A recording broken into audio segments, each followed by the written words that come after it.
የተጎጂነት ማንነት እስር ቤት። ሰላም ጓደኞቼ፣ ዛሬ የምናወራው ስለ አንድ እጅግ ስውርና አደገኛ እስር ቤት ነው። ይህ እስር ቤት እንደ ማንኛውም እስር ቤት የድንጋይ ግንብና የብረት በሮች የሉትም፣ የታጠቁ ዘብ ጠባቂዎችም የሉትም። ግን በሚሊዮን የሚቆጠሩ ብሩህ አእምሮ ያላቸው ወጣቶች እዚህ ውስጥ ታስረው ሕይወታቸው፣ ጉልበታቸውና ህልማቸው ሲባክን ይታያል።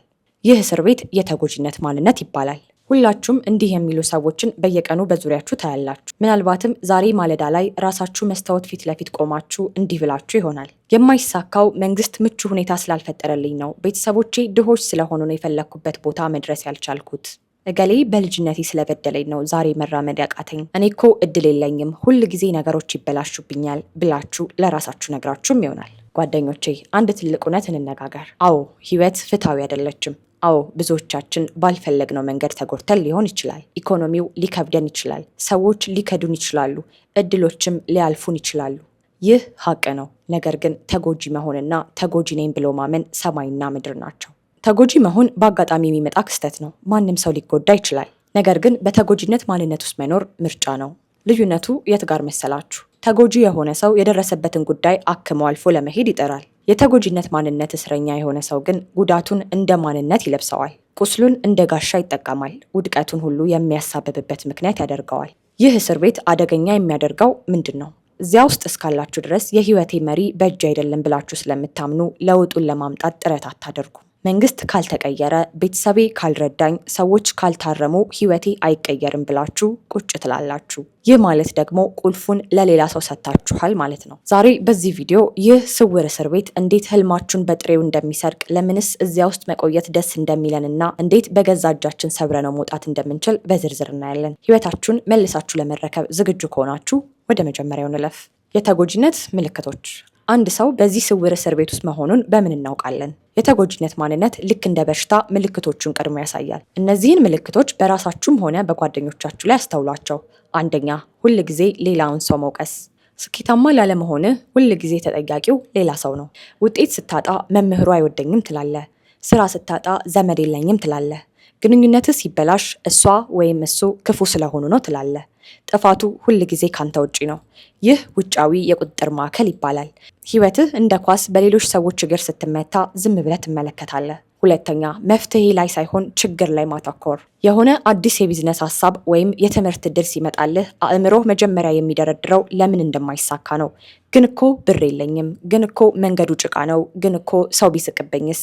አእምሮህ ለችግሮች ፋብሪካ ይሆንና እድሎችን ሁሉ በግን እኮ ይገድላቸዋል። ችግሩን እንደ ተራራ፣ መፍትሄውን ደግሞ እንደ ሰናፍንጭ ቅንጣት ታየዋለህ። ሶስተኛ፣ የጥፋተኝነትን ስሜት ማስተላለፍ። በዙሪያህ ያሉ ሰዎች አንተን እንዲያዝኑልህ በማድረግ ትቆጣጠራቸዋለህ። እኔ ላንተ ስል እንዲሆኜ እያልክ ሰዎችን በስውር ጫና ውስጥ ታስገባለህ። ይህ ሰዎች አንተን እንዲያከብሩ ሳይሆን እንዲያዝኑልህ የማድረግ ርካሽ መንገድ ነው። ለምሳሌ አንድ ወጣት አዲስ ስራ ይጀምራል እንበል። ስራው በባህሪው ፈታኝ ሊሆን ይችላል። ነገር ግን እሱ አለቃዬ ለምን እኔን ብቻ አሳደደኝ፣ ለምን ሌሎቹን አይቆጣም ብሎ ማሰብ ይጀምራል። ስራውን ከማሻሻል ይልቅ ራሱን እንደተገፋና እንደተበደለ ሰው ቆጥሮ ስራውን ይተወዋል። ውጤቱም ካለ ስራ መቅረት ነው። ግን እሱ አሁንም ለዛ ውድቀት ተጠያቂው አለቃው እንደሆነ ያምናል። እውነታው ግን አለቃው ስራውን እንዲያስተካክል የሰጠው አስተያየት ነበር። ለምን ተጎጂ መሆን ይናፍቀናል? አንድ ጥያቄ ልጠይቃችሁ። ተጎጂ መሆን መጥፎ ከሆነ ለምን ብዙዎቻችን እዚያ ውስጥ መቆየት እንመርጣለን? የሚገርመው ነገር ተጎጂነት የራሱ የሆነ ሰከንደሪ ጌንስ ወይም ስውር ጥቅሞች አሉት። አንደኛ፣ ከኃላፊነት መሸሻ ጋሻ። እኔ ምስኪን ነኝ፣ እኔ ተበድያለሁ ካልክ ማንም ምንም ትልቅ ነገር እንድታሳካ አይጠብቅህም። ኃላፊነት መሸከም ይከብዳል። ስለዚህ ተጎጂ መሆን ይቀላል። ምንም ካልሞከርክ ደግሞ የመውደቅ ስጋት የለብህም። ውድቀትን ስለምትፈራ ተጎጂ ነኝ የሚለውን ጭንብል እንደ ማምለጫ ትጠቀመዋለህ። ሁለተኛ፣ ጊዜያዊ ትኩረትና ርህራሄ ማግኘት። ሰዎች አይዞህ እንዲሉህ፣ እንዲያዝኑልህና እንዲራሩልህ ስታደርግ ጊዜያዊ የሆነ የፍቅርና የትኩረት ስሜት ታገኛለህ። ይህ ትኩረት እንደ ሱስ የሆንብህና ሁል ጊዜ አዳዲስ በደሎችን ለሰዎች ማውራት ትጀምራለህ። ሰዎች በአንተ ላይ ኢንቨስት እንዲያደርጉና እንዲራሩልህም ትፈልጋለህ። ለምሳሌ አንድ ተማሪ ፈተና ሲወድቅ ማታ መብራት ጠፍቶብኝ ነው ወይም መምህሩ ከተማርነው ውጭ አውጥቶ አክብዶብኝ ነው ሲል ወላጆቹ እንዳይቆጡትና እንዲራሩለት ያደርጋል። ይህ ሰውዬ ለውድቀቱ ምክንያት ስላገኘ ደክሞኝ ቢሆንስ ከሚለው እውነተኛ የህሊና ጥያቄ አምልጧል። ይህ ከመወቀስ ማምለጫ ጋሻ ህይወቱን ግን እዚያው ያቀዘቀዘ ያደርገዋል። የተጎጂነት ማንነት የሚያስከፍለው ዋጋ። ጓደኞቼ፣ ይህ እስር ቤት ነፃ አይደለም። ህይወታችሁን በሙሉ እንደ ዋጋ ይወስድባችኋል። የሚያስከፍለው ዋጋ እጅግ የከበደ ነው። ስህተቱ ያንተ ካልሆነ መፍትሄውም ያንተ ሊሆን አይችልም። ስህተቱ የሌላ ሰው ከሆነ ህይወትን የምትቀይረው ያ ሰው ሲቀየር ብቻ ነው። ይህ ማለት ህይወት በሌላ ሰው እጅ ላይ ናት።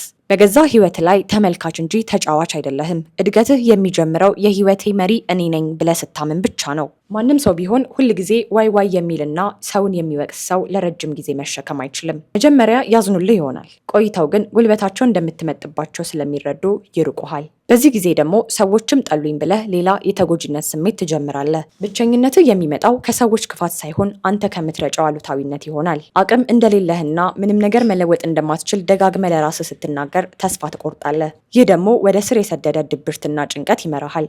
የተጎጂነት መንፈስ ነፍስህን ባዶ ያደርጋታል። ታዲያ እንዴት ከዚህ ስውር እስር ቤት እንውጣ? ቁልፉ በእጃችሁ ነው። እነዚህን 4 መንገዶች ተከተሉ። አንደኛ፣ 100% ኃላፊነት ውሰድ። ላለህበት ደረጃ ሰበብ መደርደር ዛሬውኑ አቁም። ጥፋቱ የኔ ባይሆንም መፍትሄው ግን የኔ ነው የሚለውን መፈክር ያዝ። ያለፈውን መቀየር አትችልም፣ መጪውን ግን የመወሰን ስልጣን አለ። ኃላፊነት መውሰድ ማለት ራስን መውቀስ ሳይሆን ራስን ማብቃት ማለት ነው። ሁለተኛ፣ ቋንቋህን ቀይር። መንግስት ቢረዳኝ ኖሮ ከማለት እኔ ባለኝ አቅም ምን ማድረግ እችላለሁ ወደ ማለት ተሸጋገር። አልችልም የሚለውን ቃል እንዴት እችላለሁ በሚል ጥያቄ ተካው። ጥያቄ አእምሮን ለስራ ያነቃቃል። ቃላቶችህ ዓለምህን ይፈጥራሉ። ሶስተኛ፣ የምስጋና ዲሲፕሊን። በሌለህ ነገር ላይ ከማማረር ይልቅ ዛሬ በእጅ ባለው ጥቂት ነገር ላይ አመስግን። ምስጋና ከተጎጂነት ስሜት የሚያወጣ ትልቅ ኃይል ነው። በቀን 3 የምታመሰግንባቸውን ነገሮች መመዝገብ ጀምር።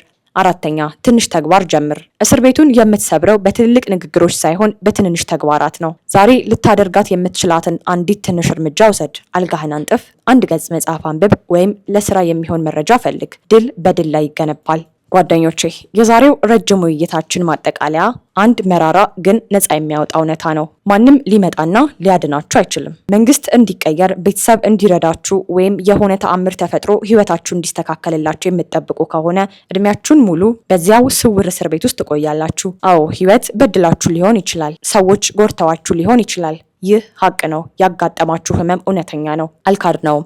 ነገር ግን ያ ህመም በዚያው እድሜ ልካችሁን እንድትቀሩ ሰበብ ሊሆናችሁ አይገባም። ህመምህን እንደ ማስታወቂያ ሰሌዳ በሄድክበት ሁሉ አትለጥፈው። ተጎጂ መሆንን ስታቆም ነው ጀግና መሆን የምትጀምረው። ከእስር ቤቱ መውጫ ቁልፍ ያለው በሌላ ሰው እጅ ላይ ሳይሆን በገዛ እጃችሁ ነው። ዛሬውኑ በቃኝ በሉ። ከእንግዲህ በሰበብ መኖር አቁሜያለሁ ብላችሁ የህይወታችሁን መሪ ተረከቡ። ውድቀታችሁንም ሆነ ስኬታችሁን የራሳችሁ አድርጉት። ስልጣኑንም ለሌላ ሰው አትስጡ። ይህ ቪዲዮ አይነ ህሊናችሁን ትንሽም ቢሆን ከከፈተላችሁ፣ እኔም ከዚህ እስር ቤት ወጥቻለሁ የምትሉ ከሆነ ላይክ በማድረግ ድጋፋችሁን አሳዩን። በዙሪያችሁ ሁልጊዜ የሚያማርር ሰበብ የሚደረደርና እድገቱ የቆመ ጓደኛ ካለ ምናልባት ይህ ቪዲዮ ነፃ ያወጣ ይሆናልና ሼር አድርጉለት። እናንተስ ዛሬ ከዚህ ማንነት ለመውጣት የወሰናችሁት የመጀመሪያው እርምጃ ምንድን ነው? የትኛውን ሰበብ ነው ዛሬ የምትጥሉት? ኮሜንት ላይ ጻፉልን። በሚቀጥለው ቪዲዮ ሌላ አነቃቂና ማንነትን የሚገነባ ትምህርት ይዤላችሁ እስክመጣ ድረስ ከሰበብ እስር ቤት ወጥታችሁ የራሳችሁን ህይወት በጀግንነት መምራት ጀምሩ። በድል ኑሩ።